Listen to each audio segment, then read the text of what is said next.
Goosebumps scared me no end when I was a wee lass. Talking dummies, living mummies, people turning into plants, ghosts, ghouls, the classic stuff of children's literature. But what if it was more than that? What if it was all true? Listener beware, you're in for a scare. Hello and welcome back to Life's Biggest Questions. I'm your host and you have no idea how excited I am about this video. I love me a spook, especially when it comes to the what if simulation. I also loved Goosebumps as a kid of the 90s. Join me as we ask what if Goosebumps was real. Before we get into this video, why don't you guys let me know what your favourite scary Goosebumps story is or character is in the comment section down below. Mine has to be the Phantom of the Opera Goosebumps book. Like, I loved it, but I do love me some theatre. Also, while you're down there, why don't you leave a thumbs up and share this video with someone who needs a good old spook today. Right, Goosebumps. Goosebumps are a collection of children's horror books by author R.L. Stine that spanned the 90s and beyond. Fun fact for you, there are 231 Goosebumps books. Who knew? So many! There were 62 original classics, and there were 170-ish spin-offs. With so many books detailing so many scary stories and scenarios, if Goosebumps was real, then all manner of spooks would be unleashed. Ghosts,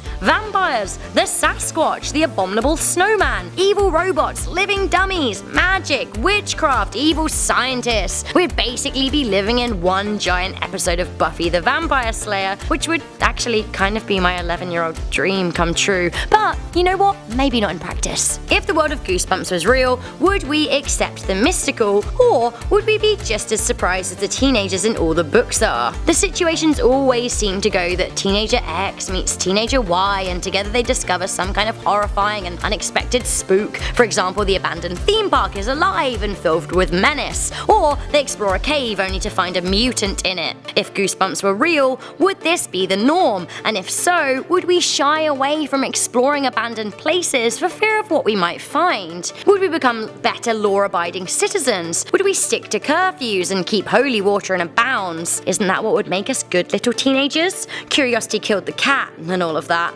Or is that BS? Would some of us actively seek out the drama, the danger, but be prepared for it when it came? You can't catch someone off guard when they're expecting you. Perhaps groups of vigilantes would patrol, or maybe we could have some real-life Scooby gangs and vampire slayers. You know what would suck if Goosebumps were real? I'll tell you. That for the purpose of some kind of grand after-school special morality lesson, you may metamorphosize into like a worm because you stepped on one once, or you turn into a chicken because you knocked a curse lady over without saying sorry. Sure, some people may be like, hey, you deserve to be turned into a bee, but are they really seeing the bigger picture here? Human bees! It's a psychological cluster. Ducks everywhere, but they're evil and they want to peck you for some reason, and nothing is how it should be. Goosebumps! Goosebumps world, you chide me. If all of the things in Goosebumps are real, evil grand high executioners, evil news reporters, green slime monster blood, living jack-o'-lanterns, and all of the like, would you trust anyone, ever? Or would you be shocked by anything, ever? If even a plate of scrambled eggs is out to get you, if taking a photograph accidentally puts a curse on everyone you snap,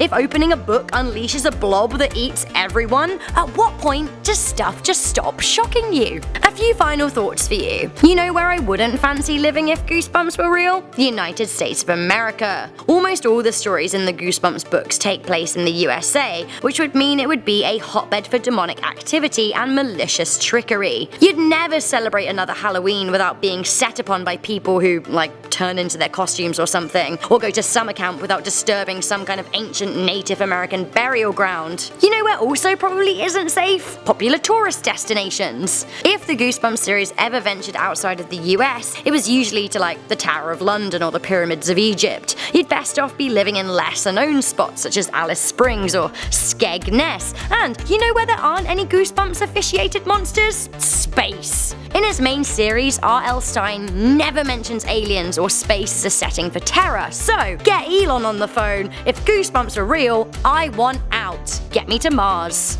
Space or hiding in a lock-padded cell are basically your only options. Also, spare a thought for what Goosebumps would be like in the modern day. Almost 30 years on, what would the iPhone turn into? Ooh. Ultimately, the Goosebumps books were so great because they played off everyday concerns and fears. That shadow in your bedroom isn't just a weird shadow. That reflection actually might not be you. That noise under your bed isn't just a loose spring. If Goosebumps were real, the things that go bump in the night would be genuine concerns. Yes, each book was nothing more than a teenager could handle, but if the world really is in peril from a multitude of issues at the very same time, do we really want horny old Dwayne and Sarah saving us? No, we want the military, and we want it now. Luckily though, Goosebumps isn't real. We can sleep soundly tonight without the fear of falling asleep and accidentally warping reality. I have to say, excited about the second Goosebumps movie out this October though, because nostalgia is far realer than any work of Stein's fiction. Or is it?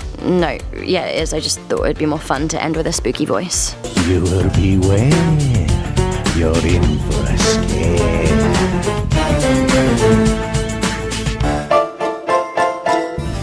Thank you guys for tuning into this video. What would you do if Goosebumps were real? Let me know in the comments section down below. Also, don't forget to let me know your favorite Goosebumps book. While you're down there, why don't you like and share this video and also click on that notification bell, if you dare. Okay, enough, I get it. You're done with this, and so am I. I'm your host, Rebecca Vulgate. I'll catch you in the next video, but until then, stay curious, stay alert, and never ever stop questioning.